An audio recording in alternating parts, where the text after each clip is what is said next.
Welcome back everyone, welcome to civil services study. Test number 479 लगाते हैं UPSC civil services prelims के लिए। Focus करेंगे हिस्ट्री के प्रश्नों पर। तो चलिए स्टार्ट करते हैं। तो क्वेश्चन नंबर 1 पर आ जाइए। सिंधुकालीन स्थापत्य के संबंध में निम्नलिखित कथनों पर विचार करना है। दो स्टेटमेंट है यहाँ पर, बताना कि इनमें से कौन सा करेक्ट है। पहला स्टेटमेंट है, ईसा पूर्व तीसरी सहस्त्र शताब्दी में यह स्थान गहन निर्माण कार्य का केंद्र था और निर्माण कार्य में बिना पकी ईंटों का अत्यधिक प्रयोग होता था। देखिए, सिंधु कालीन सभ्यता या सिंधु घाटी सभ्यता या सैंधव सभ्यता, हड़प्पा सभ्यता, कुछ भी तरह से प्रश्न पूछा जा सकता है। एक का ही मतलब है सभी का। तो सिंधु कालीन स्थापत्य में या सिंधु घाटी की सभ्यता में पकी हुई ईंटों का प्रयोग हुआ है, बिना पकी ईंटों का प्रयोग नहीं हुआ है। और ये एक नगरीय सभ्यता थी। करेक्ट है पहला वाला स्टेटमेंट, इनकरेक्ट है दूसरा वाला स्टेटमेंट। तो देखिए, कथन एक सही है किंतु दो सही नहीं है। लगभग 5000 वर्ष पहले ईसा पूर्व तीसरी सहस्त्र शताब्दी में सिंधु घाटी सभ्यता गहन निर्माण का केंद्र थी। करेक्ट है पहला। सिंधु सभ्यता के निर्माण कार्य में अत्यधिक मात्रा में पकी हुई ईंटों का प्रयोग होता था, बिना पकी ईंटों का नहीं। क्वेश्चन नंबर 2 पर आ जाइए। निम्नलिखित विशेषताओं पर विचार करना है। 4 विशेषताएं हैं और बताना है कि उपरोक्त विशेषताओं में से कौन सी हड़प्पा सभ्यता से संबंधित है। सड़कों का चौड़ा होना और एक दूसरे को समकोण पर काटना। समकोण पर मतलब एक सड़क इधर से जा रही है, एक इधर से जा रही है, या इस तरह से। दूसरा स्टेटमेंट है, उन्नत निकास प्रणाली की व्यवस्था, इमारती लकड़ी का प्रयोग और स्नान घरों के निर्माण। बिल्कुल ये सारे के सारे जो करेक्ट हैं विशेषताएं सिंधु घाटी सभ्यता की हैं, सिंधु घाटी स्थल में। तो इसका आंसर हो जाएगा ऑप्शन नंबर डी, उपरोक्त सभी। तो देखिए, हड़प्पा सभ्यता का नगर नियोजन जो है काफ़ी उन्नत था और यहाँ की जो सड़कें थी चौड़ी थी, एक दूसरे को समकोण पर काटती थी। और आधुनिक वास्तुकला में इसको बोलते हैं ग्रिड पैटर्न। अब देखिए, शहरों में निकास प्रणाली को अत्यधिक कुशलता व दूरदर्शिता के साथ बनाया गया था। टोडेदार मेहराब हो गए और स्नान घरों के निर्माण में हड़प्पा वासी जो है काफ़ी दक्ष थे।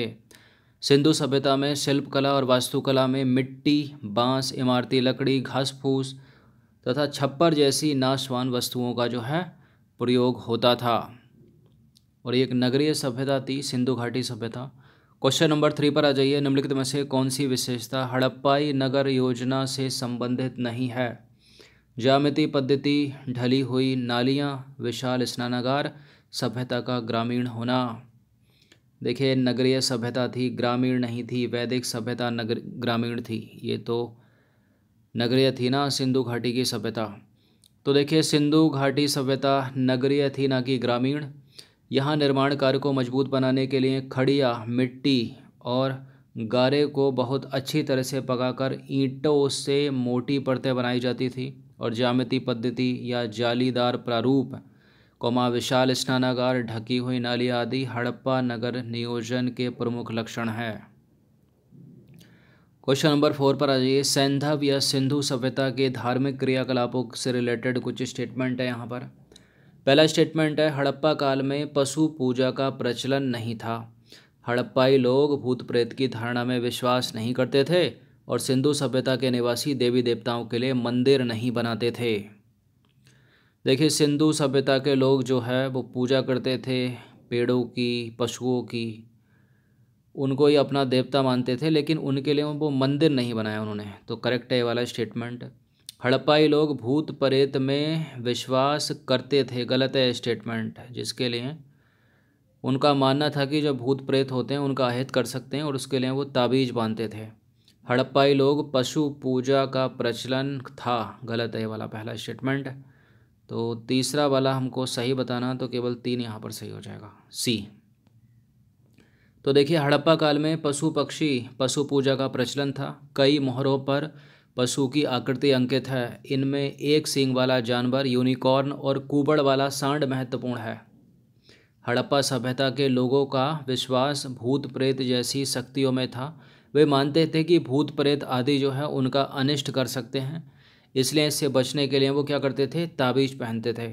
सिंधु प्रदेश के निवासी वृक्ष, पशु की और मानव के स्वरूप में देवी देवताओं की पूजा करते थे, परंतु वे अपने इन देवी देवताओं के लिए मंदिर नहीं बनाते थे। क्वेश्चन नंबर 5 पर आ जाइए। हड़प्पाई शिल्पकला के संबंध में निम्नलिखित में से कौन सा कथन जो है वो असत्य है। पहला स्टेटमेंट है, हड़प्पाई मोहरों पर भैंस, बाघ, बकरी, हाथी के साथ साथ लघु लेख भी उकेरे गए हैं। सिंधु सभ्यता के स्थलों से भारी संख्या में आग में पकी मिट्टी की बनी मूर्तियां मिली हैं। हड़प्पाई लोग हाथों से ही मृदुभांड होते हैं, मिट्टी के बर्तन बनाते थे, क्योंकि वे कुम्हार के चाक से परिचित नहीं थे। और हड़प्पाई सभ्यता के मृदु भांडों पर विभिन्न रंगों की चित्रकारी देखने को मिलती है। नीचे दिए गए कूट की सहायता से जरा सही उत्तर का चयन करिए। तो वैसे हमको गलत ढूंढना है, ये ध्यान रखिएगा। तो पहला वाला स्टेटमेंट करेक्ट है, दूसरा वाला भी करेक्ट है डीवी। सी वाला गलत है, केवल मतलब तीसरा गलत है, क्योंकि हड़प्पाई लोग मृदु भांड बनाते थे, ये बात सत्य है। और उनके मृदु भांड विभिन्न रंगों के थे, ये भी करेक्ट है। लेकिन वे कुम्हार के चाक से अच्छी तरह से परिचित थे और इसी से बनाते थे वो। तो तीसरा गलत है, यहाँ पर थर्ड बी है इसका आंसर। तो देखिए, हड़प्पाई लोग कुम्हार के चाक का उपयोग जो है करने में बड़े कुशल थे, गलत है। तीसरा स्टेटमेंट, सिंधु सभ्यता में से भारी संख्या में आग में पकी मिट्टी की बनी मूर्तियाँ जो है मिली हैं, जिन्हें टेराकोटा कहा जाता था। हड़प्पाई मोहरों पर भैंस का, बाघ, बकरी, हाथी के अतिरिक्त लघु लेख भी उकेरे गए हैं, और मृदु भांडों यानी मिट्टी के बर्तन, विभिन्न रंगों की चित्रकारी भी देखने को मिलती है मिट्टी के बर्तनों पर, मृदु भांड पर। क्वेश्चन नंबर 6 पर आ जाइए। चित्रकारी की बात हो रही है मृदु भांड के ऊपर, रंग बिरंगे मृदु भांड की बात नहीं हो रही है, ध्यान दीजिएगा ये चीज़। क्वेश्चन नंबर 6 पर आ जाइए। मौर्यकालीन वास्तुकला के संदर्भ में निम्नलिखित में से कौन सा सही है। इस टॉपिक में हम कवर कर रहे हैं मूर्तिकला और स्थापत्य कला, जो किसी की भी हो सकती है, मौर्य काल की भी हो सकती है, इंडस वैली सिविलाइजेशन की भी हो सकती है, फेवरेट है यूपीएससी की। तो 6 पर आ जाइए। मौर्यकालीन वास्तुकला से रिलेटेड कौन सा स्टेटमेंट जो है वो करेक्ट है। पहला स्टेटमेंट है, मेगास्थनीज ने मौर्य राजधानी पाटलिपुत्र में बने लकड़ी के भवनों का उल्लेख किया है। चंद्रगुप्त मौर्य ने आजीविका के लिए बराबर की गुफा बनवाई, और छल्लेदार कुएं का सबसे बड़ा प्रमाण मौर्य काल में गंगा घाटी से प्राप्त हुआ है। देखिए, बराबर की गुफा जो है ना वो चंद्रगुप्त मौर्य ने नहीं बनवाई, अशोक ने बनवाई थी। गलत है दूसरा वाला स्टेटमेंट, पहला तीसरा करेक्ट है, तो इसका आंसर हो जाएगा ऑप्शन नंबर ए। तो देखिए, बराबर की गुफा का निर्माण मौर्य सम्राट अशोक ने करवाया था। बराबर की गुफा के अंतर्गत लोमहर्ष ऋषि, सुदामा और कर्ण चौपार वे विश्व झोपड़ी नामक गुफा जो है इसमें शामिल है। क्वेश्चन नंबर 7 पर आ जाइए। निम्नलिखित में से किस स्थान पर मौर्य सम्राट अशोक के स्तंभ का प्रमाण जो है वो नहीं मिला है। कालसी, लौरिया, अरेराज, पाटलिपुत्र, लौरिया, नंदनगढ़। देखिए, कालसी देहरादून उत्तराखंड में है, इससे मिला है। लौरिया अरेराज से मिला है, लौरिया नंदनगढ़ से मिला है, रामपुरवा से मिला है। ये तीनों जो हैं बिहार के चंपारण में, पाटलिपुत्र से नहीं मिला है, तो सी है इसका आंसर। तो देखिए, कालसी उत्तराखंड देहरादून में स्थित है। रामपुरवा की बात करें, लौरिया अरेराज और लौरिया नंदनगढ़ जो हैं ये तीनों बिहार के चंपारण में स्थित हैं। इन स्थानों से प्राप्त स्तंभों पर अशोक की 1 से 6 राजज्ञाएँ उत्कीर्ण हैं, और बिहार में एक स्तंभ वैशाली से भी मिला है अशोक का, लेकिन इसमें कोई भी राजज्ञा उत्तीर्ण नहीं है। उल्लेखनीय है कि पाटलिपुत्र से अशोक के स्तंभ का साक्ष्य नहीं मिलता है। मोस्ट इंपॉर्टेंट है क्वेश्चन ये।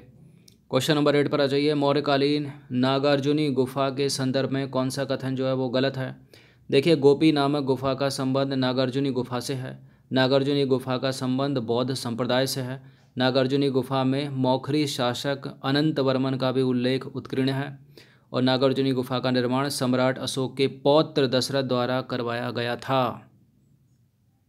सारे के सारे स्टेटमेंट करेक्ट हैं, केवल बी को छोड़कर, क्योंकि नागार्जुनी गुफा का संबंध बौद्ध संप्रदाय से नहीं बल्कि आजीवक संप्रदाय से है।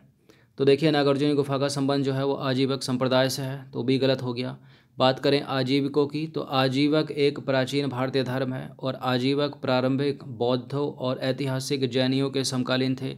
ऐसा माना जाता है कि आजीवक भटकने वाले तपस्वियों का एक संगठित समूह हो सकता है, हालांकि यह खंड पूरी तरह से गायब हो गया है। इसके शास्त्र इसके साथ गायब हो गए हैं। मौर्य साम्राज्य, बौद्ध और जैन स्रोतों के कई शिलालेखों में बिखरे हुए शास्त्रों से यह स्पष्ट है कि आजीवकवाद का मूल सिद्धांत भाग्यवाद था। क्वेश्चन नंबर 9 पर आ जाइए। इनमें से कौन सी मौर्यकालीन बौद्ध स्तूप की सही व्याख्या नहीं करती है? कौन है इसमें? कोई एक गलत होगा स्तूप के बारे में। देखिए, स्तूप जो है स्तूप अंत्येष्टि के लिए बनाए गए महिमा मंडित, सज्जित और परिवर्धित टीले हैं। स्तूप का उपयोग ध्यान स्थल के रूप में किया जाता है। स्तूपों में बुद्ध की हड्डियां, उनके दांत, उनके केस इत्यादि अवशेषों को प्रतिष्ठापित किया गया है। ये मोस्ट इम्पोर्टेंट लाइन है, तीसरी वाली। स्तूपों का निर्माण लकड़ी से कर उसके चारों ओर ईंटों का घेरा बनाया जाता था। पहला करेक्ट है, दूसरा करेक्ट है, तीसरा करेक्ट है, डी वाला गलत है, क्योंकि स्तूपों का निर्माण ईंटों से कर, ना कि लकड़ी से कर, ईंटों से करके उसके चारों ओर लकड़ी का घेरा बनाया जाता था। और आजकल ये घेरा किसका बनाया जाता है? पत्थर का, और लकड़ी का भी प्रयोग हो रहा है। तो देखिए कुछ इस तरह से ये ईंटों का बीच में करके इसके चारों ओर देखिए लकड़ी का घेरा बनाया जाता था ये। और यहाँ क्या लिखा है स्टेटमेंट में कि लकड़ी से करके ईंटों का, वो गलत हो गया स्टेटमेंट। तो देखिए स्तूप का निर्माण ईंट से करके उसके चारों ओर लकड़ी का घेरा बनाया जाता था, और वर्तमान स्तूप का विस्तार कर उसके इर्द गिर्द पत्थर का घेरा बनाया जाता है। अब देखिए, अर्ध गोलाकार गुंबद वाला बौद्ध स्तूप मौर्य वास्तुकला का महत्वपूर्ण उदाहरण है। स्तूप अंत्येष्टि के लिए बनाए गए महिमा मंडित, सज्जित और परिवर्धित टीले हैं। इन बौद्ध स्तूपों में बुद्ध की अस्थियां, दांत, केस इत्यादि अवशेषों को प्रतिष्ठापित किया गया है। एक बार प्रश्न ये पूछा जा चुका है कि स्तूपों में क्या क्या रखा है। यूपीएससी में पूछा है या यूपीपीसीएस में पूछा जरूर है। उल्लेखनीय है कि इन स्तूपों का उपयोग जो है ध्यान के स्थल के रूप में किया जाता है। तो इस चीज़ को भी याद रखिएगा कि बनाए किसके गए हैं? ईंट से बनाकर चारों ओर लकड़ी का घेरा, और वर्तमान में ये आजकल घेरा है इर्द गिर्द पत्थर का, ताकि मजबूती रहे।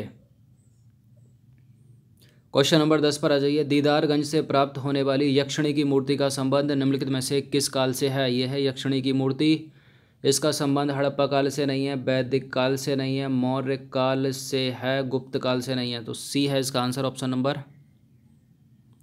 तो देखिए, दीदारगंज से प्राप्त यक्षिणी की मूर्ति का संबंध मौर्य काल से है, और इस मूर्ति का सौंदर्य, कारीगरी की शुद्धता और इस तथ्य में है कि यह एक समूचे पत्थर से बनाई गई मूर्ति है, और मौर्यकालीन स्तंभों के समान इन मूर्तियों पर भी अनुपम चमक है, जिसे मौर्यन पैलेस कहा जाता है।